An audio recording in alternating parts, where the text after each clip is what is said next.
Hey guys, Jason here, and welcome again to one of our tips and strategies sessions at the Positive Real Estate email on Fridays.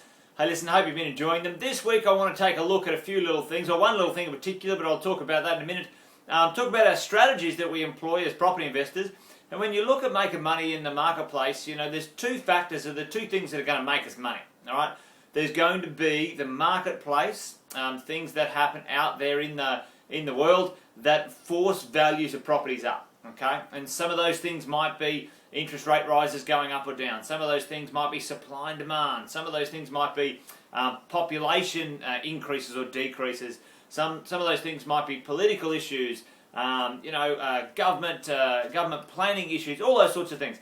Bunch of stuff that happens in the marketplace that will help force property values up, or sometimes reduce the property values, let's say if the interest rates get too high, okay?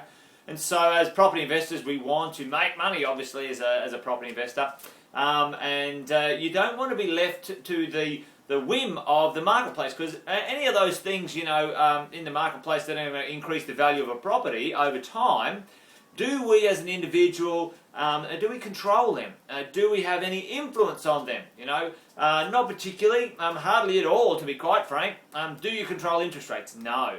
Do you control, where populations move for work or jobs? Do you control what happens in the political arena in Australia or around the world? No, you don't. You don't control supply and demand. You take advantage of those pressures as an investor, a clever investor, and I talked about it a little bit while ago in the migration of money. Check out the other videos that we have, migration of money, if you want to get a bit more info on that, or come to one of our pin nights.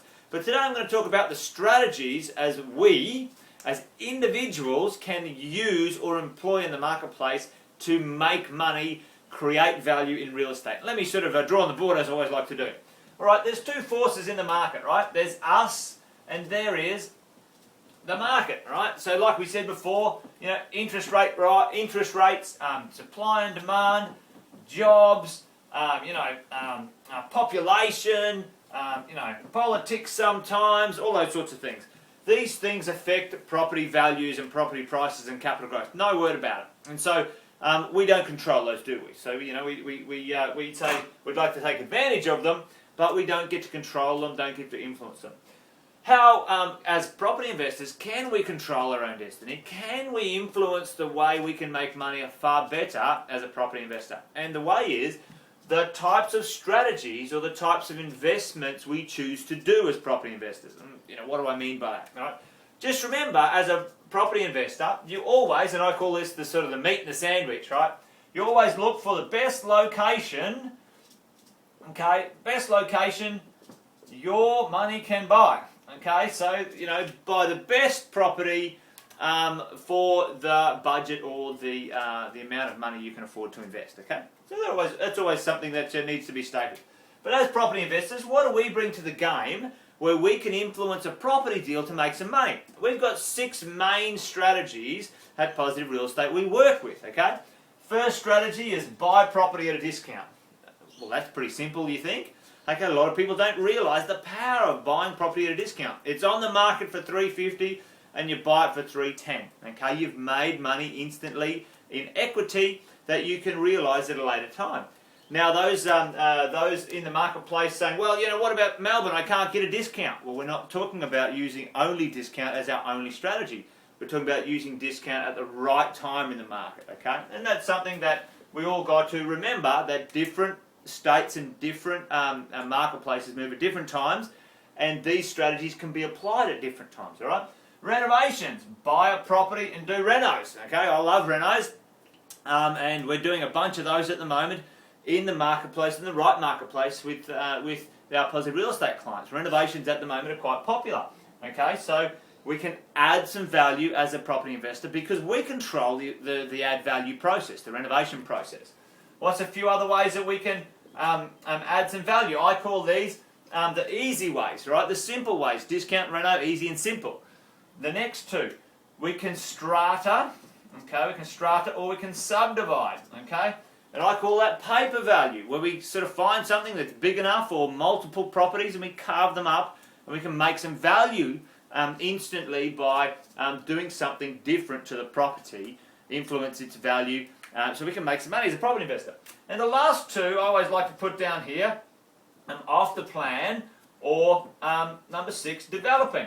Okay, and so I put these down at the bottom because these are the ones that can take a little bit more time, like they will take sometimes 12 months, 18 months, 2 years, 3 years sometimes, but also they need a little bit more consideration. Today I want to talk about off the plan because I think it's a good one, and it's pretty topical at the moment because New South Wales has just cut stamp duty for brand new off the plan properties. And that means you can get a saving in New South Wales of up to 20, 22, 20, almost $23,000 for a property of $600,000. So anywhere else in Australia, it's going to cost you $22,000 more. In New South Wales, if you buy a property for 600 grand, you're going to have a saving of $22,000. So that's pretty spectacular. And so if you're buying off the plan, then you consider these things, which is brilliant. But at the moment, for us, off the plan's a great one. What do you do when you buy off the plan? You buy time. You put down a deposit today, you control the property for a period of time. We prefer between 12 and 18 months as an investment time frame. And during that time frame, you don't have to pay any interest or insurance on the property. And if you choose the right timing in the marketplace or a good market, potentially your property can go up in value as well. And some of these things that we work with, or as these strategies at Positive Real Estate, we teach at our property investment nights in much more detail. And so if you want to learn a bit more about them, how to sort of buy a property at a discount, what sort of things to do with the reno, stratas, subdividing, and off the plan and developing, mate, come along and have a listen to a few of the guys who do the presentations at our property information nights and explain these strategies in a bit more detail. So anyway, hopefully in those few minutes that we spent together today, you have got some interesting stuff there. Come and visit us at our property information nights. We'd love to see you then. Until then, take care and bye for now.